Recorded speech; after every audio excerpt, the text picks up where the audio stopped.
If you grew up or ever visited San Francisco, one of your observations may be, why is the East Side so different from the West Side? Without diving into too much history about how folks move around such a city like San Francisco, it's primarily rooted in how we are zoned, or the rules for how things are built and how many folks get to live there. Today, we'll be kind of diving into some of the basic ideas behind housing and some of the basic forms of zoning. We'll touch upon the rise of how planning came to be, as well as some of the developments that it went through, while we also kind of touch upon where we currently stand and where we're going as a city and as a community. Now, one of the basic types of zoning is called residential housing. And in the top left, we have an example of a home from the Bayview.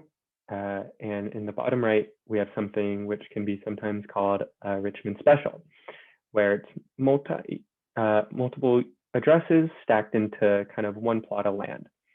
Now, what separates this from, let's say, an apartment is that it's all under, each little unit is separate from the other. While in an apartment, you might have like 110A, 110B, and so on.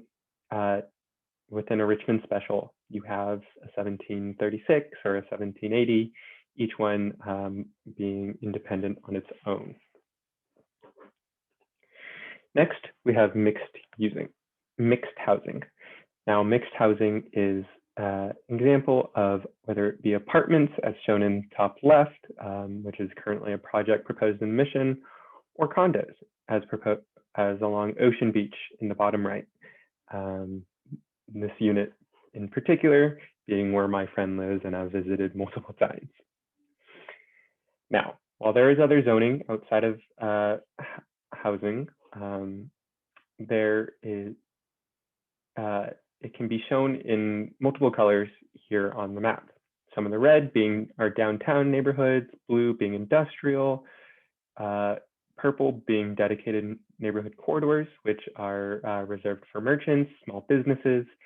And while sometimes those small businesses can also have housing, they're usually just on top and not too much.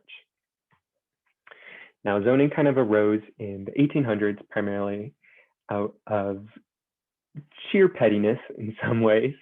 When I say 1800s, I generally mean the late 1880s, 1890s, and it can be seen through Crockett, who was one of the big four and one of the wealthiest people in San Francisco. While he built mansions and would buy up land, he would also abuse that land to continue to chokehold a lot of the folks on his block. Now, one of these folks, if you can't tell, not the other mansion, is this person right here. Where he would build up different walls around his folks who were existing residents in an effort to take their land and kind of force them to sell. Zoning arose to help prevent kinds of things like this. General guidelines about what you can do with your property, what you can't do. But it would eventually lead to different types of housing, which folks would also challenge. In turn, different processes, such as discretionary review, where folks get to challenge things like aesthetic or height, arose, as well as CEQA, California Environmental Quality Act, which meant folks could challenge the environmental impact a certain project had, whether it was on the community or on wildlife within the area. Actually would like to go back. And one of those famous projects was when folks were protesting and challenged and actually brought down some of the highways within San Francisco. While it'd be much later than this photo, Embarcadero used to have a highway or a freeway that would span right across the front of the ferry building, and in turn, folks would be able to use such processes to challenge this. Now, San Francisco also experienced a boom in the 1990s and the early 2000s, and even now, where, as you can see in this photo, a lot of what we would consider downtown was upzoned, whether it's for buildings like the Salesforce building, or it was used for new apartment complexes. But it goes to show that a lot of San Francisco was also preserved, as shown through the Painted Ladies. While the Painted Ladies have their own special history and their own special story, it goes to show how much San Franciscans protected a lot of those residential housings, those 1 to 2 to 3 address story buildings.